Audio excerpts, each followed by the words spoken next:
втора серия на упражнението ми за корем, като смятам, че ще ми се наложи за формата, която искам да постигна, ще ми се наложи да сваля още 1 кг, 1 кг мазнина, която реалистично погледнато ще успея да сваля в рамките на може би 1 месец, даже повече, понеже наистина вече глада се увеличава доста и просто ми е доста трудно. Това е истината. Вече е доста трудно. Реално първите няколко месеца е много лесно. Когато целта ви е да сваляте килограми и мазнини, в началото е по-лесно и вече прогресивно става доста по-трудно. Но това не трябва да ви плаши, това е просто реалността на целият процес. Реално това, което може да направите, е просто бъдете по-търпеливи, може би една седмица на малко повече калории може да подобри нещата според мен.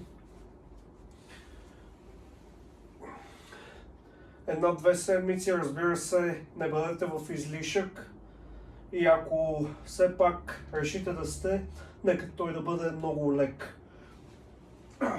за да покачите мускулна маса.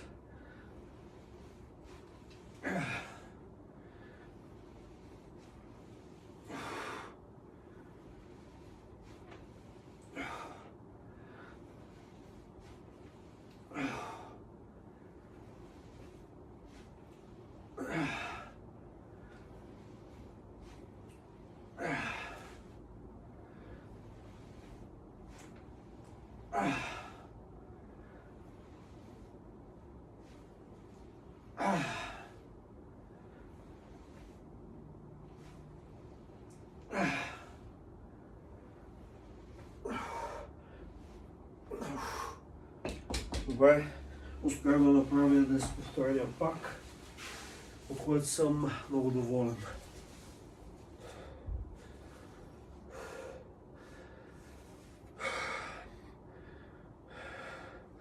Наистина лека почивка от дефицита може да ви помогне, като намали до някъде хормоните на глада, също увеличи до някъде метаболизма, но не очаквайте чудеса и имайте реалистични очаквания.